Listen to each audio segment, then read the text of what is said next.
Hello everyone! Welcome po sa ating YouTube channel. So, meron po naman tayo dito ulit na lulutuin. Nag-aadobo po ako ng sitaw. Ito po ay 3 araw po na nung binili. Hindi ko po agad naluto. Kaya po ibinalot ko sa ito po ay hindi pala nita. Binalot ko po sa papel at nilagay ko po sa ref. Yun po kasi nababasa ko. So, ayan, maganda pang yun, hindi po siya naninilaw eh. Ito po eh. Ganda pa, malutong pa po. Dito po agad na gulay. So, ngayon gugulayin ko na po siya. So, ayan. Puputol-putulin ko po muna.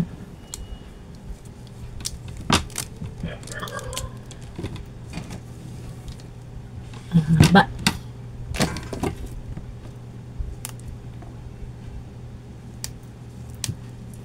Ganito na lang yung pagputol natin.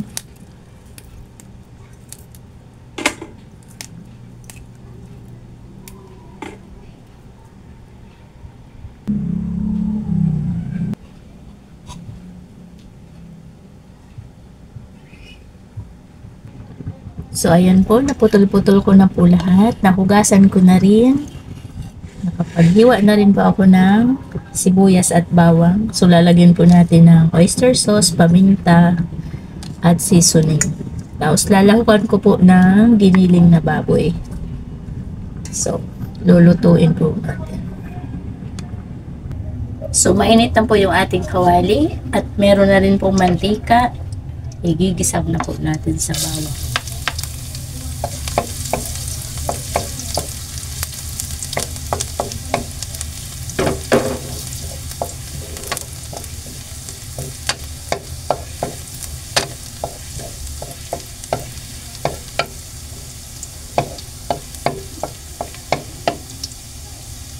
Yes.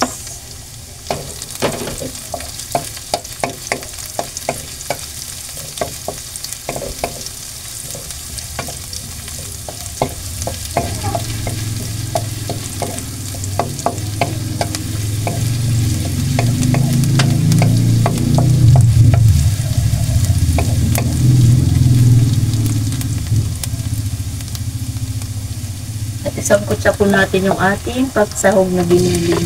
Yan.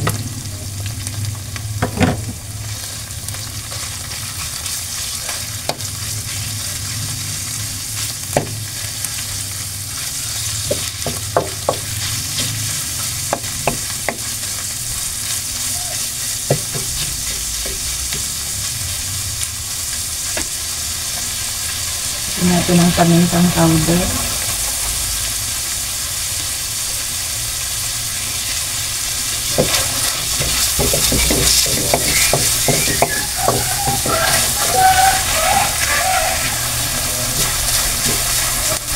Ayun, halos ito naman na po yung giniling.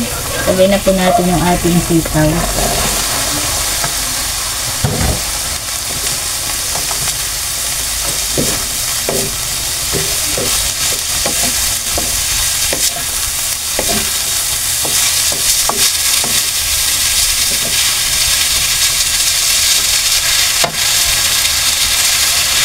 Lagyan din po natin yung oyster sauce.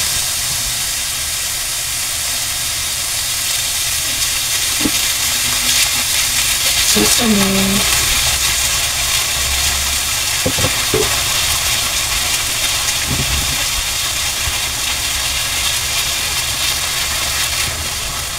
At dagdagan po natin ng toyo.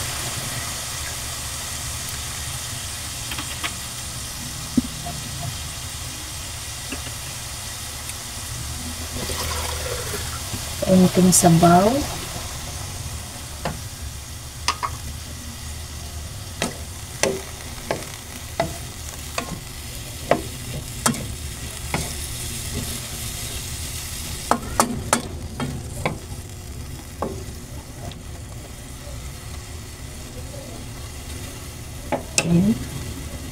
Takpan po natin at hayaan natin kumulo hanggang sa maluto. Check na po natin. Ayan. Malambot na. So, lalagyan ko muna po ng suka. Itong suka po ilalagay natin yung may babad kong sili para pumabango.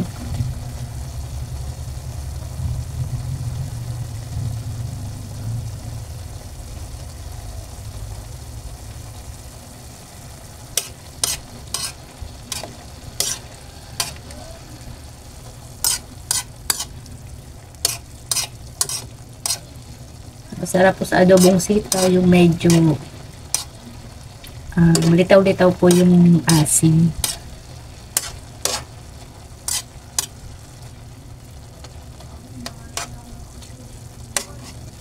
Natin.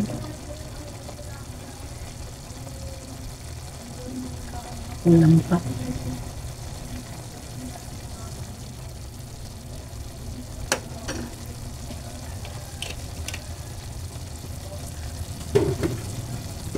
Lagyan natin ng kaunting asin kay matabang-tabang.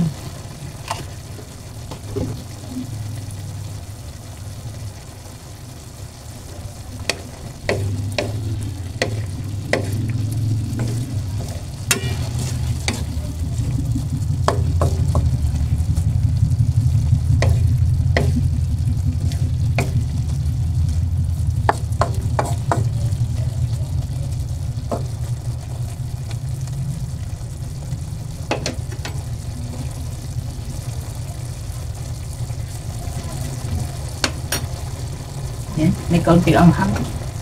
Umanghang po sa suka. Kasi po may babad siyang sili. Yan, malambot na. Ito po yung yung sitaw po yung malambot. Hindi yung katulad doon sa, yung green na green po matigas. Ito po yung madali po siyang maluto.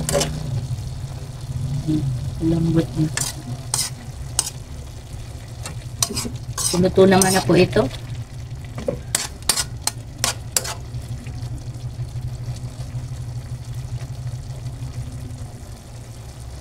So, ayan. Hanggang dito na lang po. Bye-bye po. Maraming salamat po sa inyong lahat. God bless po.